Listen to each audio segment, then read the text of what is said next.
प्रधानमंत्री टीबी मुक्त भारत अभियान मोनसे हादर नाङैनो मोनसे टीबी बेरामखौ होबथानायनि थाखाय मोनसे बेबायदि आसनि दङ, बिथांखि दङ बेबायदि। आरो बिनि सिङावनो सरकारा खावलायदों जे पेशेन्टफोरखौ हानाय मानसिफ्रा एडप्ट खालामनांगौ। दा बेबायदि लेखायै आंबो साबा टीबी पेशेन्टखौ एडप्ट खालामो। थांनाय मासनिफ्राय आं खालामदों। एबार जों खननै मास मोनसेयाव बिथांमोननो सरकारनि गाइडलाइन बायदि माखासे जाग्रा मुवा बायनानै जों हरनांगौ। मानोना टीबी बेराम जायोबा देहाया लोरबां जायो आरो बिसोरनो प्रटिननि जानायनि दरकार दङ। बेनिखायनो सरकारनि गाइडलाइन बायदि माखासे मुवा बेसादफोरखौ बायनानै हरनाय जायो। दा जोंनि क'क्राझाराव मिथिनो मोननाय बायदिबा 1200निबो बारा टीबी पेशेन्ट दङ। दा गोबां मानसिफ्रा एडप्ट खालामदों। आंबो साबा बेबायदि एडप्ट खालामदों। बिसोरनि जुदि ट्रिटमेन्टआ 6 माहब्ला 6 माससिम आङो बिसोरनो बेबायदि पेकेटनि मास मोनसेयाव बिदि मोनसे जानाय मुवा बेसाद रानना हरनांगौ। आरो बे जुदि बोसोरसेब्ला बिसोरनि ट्रिटमेन्टआ बेखौबो बोसोरसे हरनांगौ। दा आङो बे समाव खावलायनो लुबैदों जायफोर टीबी पेशेन्ट दङ बिथांमोनजों लोगोसे न'खरनि एबा गामिनि मानसिफोरखौ जे जोङो भारत सरकारा जोंनि गाहाय मन्थ्रिया टीबी बेराम गैयाखैजे खालामनो नागिरदों जोंनि हादरनिफ्राय, बेयाव बयबो मदद खालामनांगौ।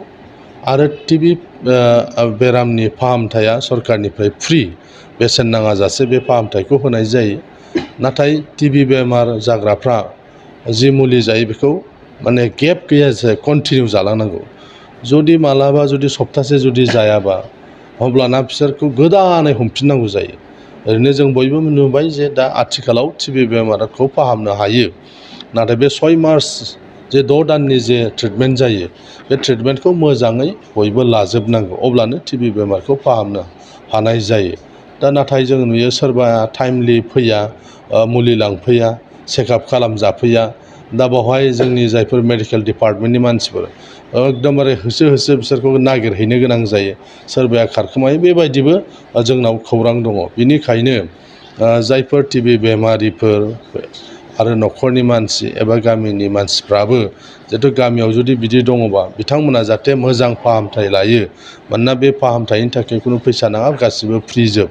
बेनिखायनो बेबायदि एवारनेसखौ जोङो लाबोनांगौ। दा बेनिखायनो बयबो गोरों गोरा मानसिफ्रा गावबा गाव गामियाव जाहाथे बेबायदि पेशेन्ट दंबा बिथांमोननि फाहामथाय लानो थाखाय जाहाथे बिसोरो सरकारनि जे देहा फाहामसालि बेवहाय जेन थिनहरो। बिथांमोना ट्रिटमेन्ट लायो, बेहाय थाफैलायनांगौ बेबायदि गैया, बेबायदि गोनांथि गैया। बिथांमोना टाइमलि जेला बिसोरखौ लेंहरनाय जायो मोनसे टाइम पिरियडआव चेकआप खालामनाय जायो, जायफोर मेडिसिन लांफैनांगौ जायो बेबायदि समाव बिथांमोना लांफैनांगौ। दा बेखौनो लांफैया। थांनाय बारावबो जोंनो खोन्थादों जे जायफोर देहा फाहामसालिनि मावगिरिफोर जे सासे पेशेन्टखौ एकदमबारे बिसोरो होसोलांनो गोनां जादों, बेना गेप जाबायमोन। दा गोदानै आरो अब्लाना बे ट्रिटमेन्टखौ लाफिननो गोनां जायो। जाहाथे बेबायदि जाया जोङो बेनिखायनो जोंनि गारजेनफ्राबो बेफोरखौ जोङो माने सानफ्रामबो नायनांगौ बे पेशेन्टफ्रा टाइम बादि बिसोर मुलि लादों लायाखै। उननि समाव गुबुन बेरामफोरनि सायाव दा ओरैनो जोङो क'क्राझार केन्सार जि जोंहा हस्पिटाल दङ, बे केन्सार हस्पिटालनिफ्रायबो एवारनेस प्रग्राम जोङो लाखांबाय।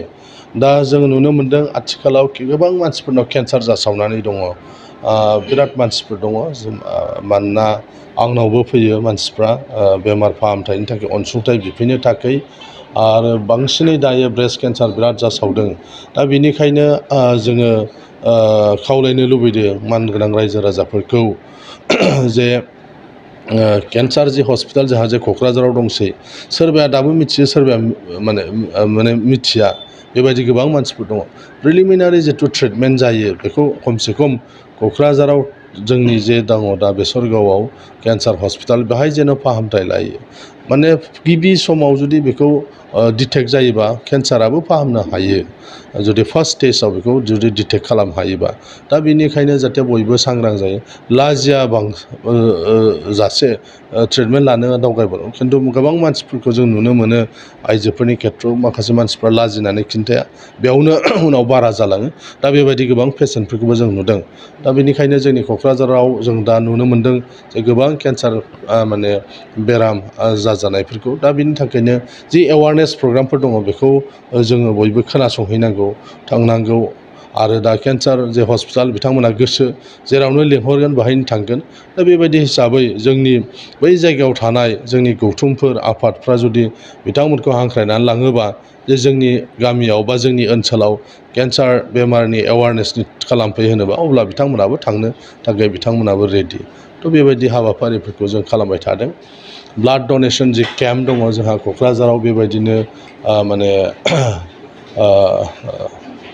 जिथु माने ब्लाडनि थाखाय आंखाल जायो दा बावहाय मोनसे क्लाब दङ माने लायन्स क्लाब दासान्दि बिथांमोना मदद खालामदों जे थै होनाय बायदिसिना बिथांमोननि मेम्बारफ्रा होयो थ' बिनिखायनो जोङो बेखौबो माने एवारनेस खालामनांगौ जे गुबुननि थैखौथ' जों बहा मोनबाय थानो थ' थै होनाया खुनु गिनांगौ गैया थ' बिनिखायनो गावनि न'खराव थ' मालाबा बेबायदि लोमजा साजा जाखागोन खाथिनि मानसिफ्रा जागोन ओंखायनो जे बे थै होनायनि थै होनाय बेखौबो जाहाथे जोङो माने बुजिनानै जों लायो थै होयोबा गावहा जे एसेबो सुबिदा जाया बरंस'